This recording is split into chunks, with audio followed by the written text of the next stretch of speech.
Welcome to This Week in Berkeley Heights, our community news program taped at the Governor Livingston Television Studio and sponsored in part by Berkeley Heights Patch. I'm Mary Canellos. Berkeley Heights police are asking the public to help identify a man suspected in an assault and attempted robbery in Berkeley Heights. Police say a man stalked and attacked a woman walking home from work on Plainfield Avenue near Lincoln Street on the evening of Wednesday, November 14th. The suspect reportedly grabbed the woman by the wrist and demanded money. After the victim said she had no money, the suspect reportedly shoved her to the ground and ran west on Lincoln Street. Police described the suspect as olive-skinned and approximately 6 feet tall with a thin build and unshaven. He is reportedly in his late 20s or early 30s. During the assault, he was reportedly wearing a gray hooded sweatshirt, blue jeans, and sneakers. The matter is currently under investigation by Detective Michael D'Elia. Anyone who may have information regarding this incident is asked to contact him at 908-464-1111. The Berkeley Aquatic Center's petition asking for changes in Berkeley Heights rules governing sewer usage was successful. The alternative press reports that the Berkeley Heights clerk certified the petition circulating by the swim center to drum up support for an ordinance to amend a sewer use agreement with the township. The petition gained enough signatures to be introduced at the November 21st council meeting. The petition drive was directed at Berkeley Heights Mayor Joseph Bruno and Town Council, which voted in December not to extend sewer service to the facility, a stipulation of the Warren Township Sewerage Authority. After the December vote, the Aquatic Center launched the BAC website, which includes information about the center and a link that generates emails to the Berkeley Heights Council expressing the center's support for the project. Since being proposed in 2011, the proposal for the 51,000 square foot facility has attracted controversy. While the facility will be built in neighboring Warren, it is slated to be constructed near Berkeley Heights residential area, causing concern among people living nearby. It needs to be approved by Berkeley Heights officials because it uses Berkeley Heights resources. The Aquatic Center would be connected to the Berkeley Heights wastewater treatment facility in exchange for an $85,000 connection fee. A Berkeley Heights man was arrested this month in connection with a burglary in Bergen County. Glen Rock police say Oliver Blanco, 24, of Berkeley Heights, burglarized a Glen Rock Road home in September.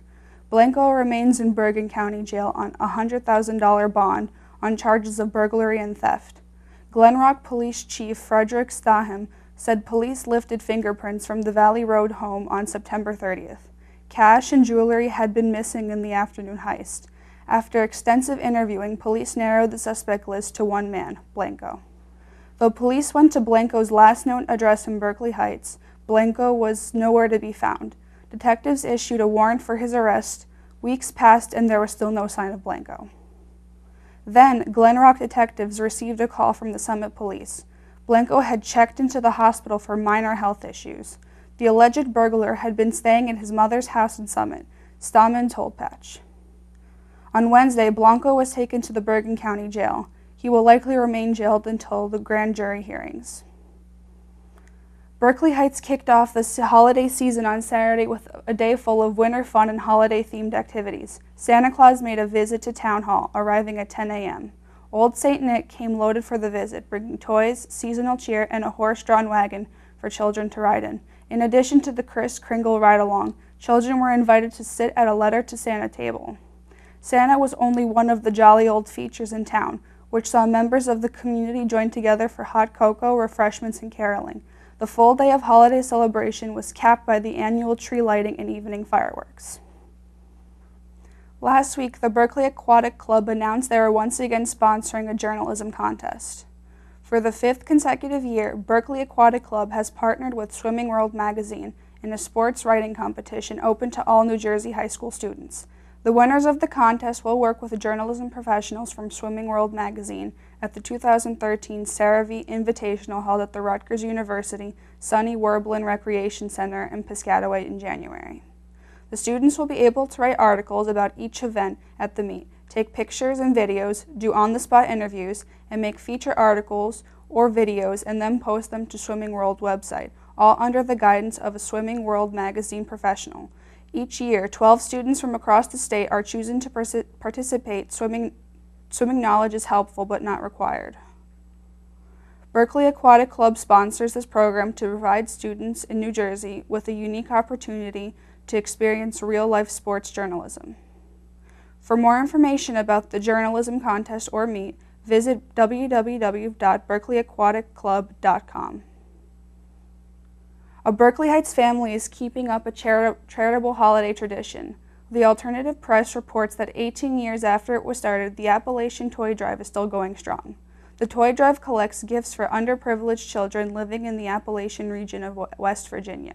The Toy Drive was founded by the Grossmans, a Berkeley Heights family. Lucia Grossman and her husband became involved with Appalachian poverty while they were graduate students at Seton Hall University.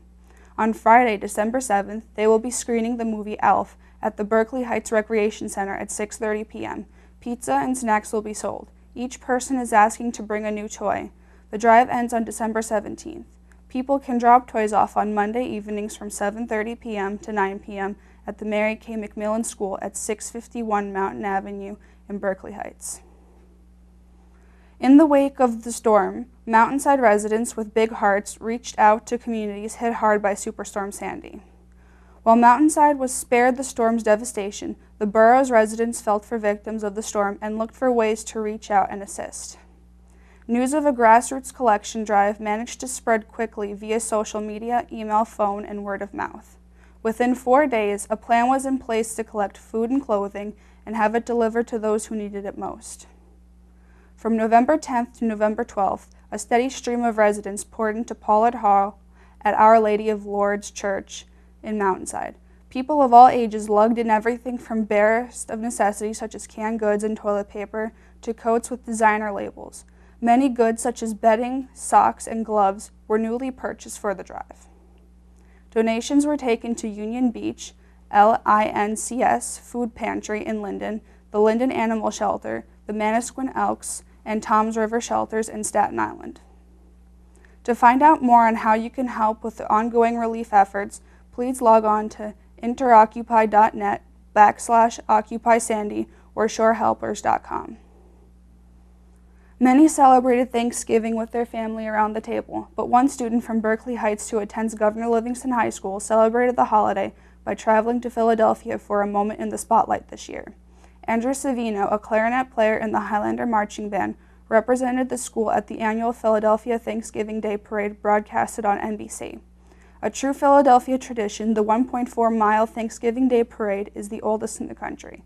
The parade includes floats and giant balloons, plus local performers from choirs, dance groups, marching bands, and more. Santa also arrives in grand fashion, welcoming Philadelphia into the holiday season. Andrew marched with the 2012 Tournament of Band All-Star Band, which draws students from 9 states. Instructors from all across the region, including Mr. Raymond Troxel, Assistant Band Director for Governor Livingston, led the band. Andrew is the first student from Highlander Band to participate in the TOB All-Star Band. He played saxophone wearing the traditional plaid uniform of the Highlanders.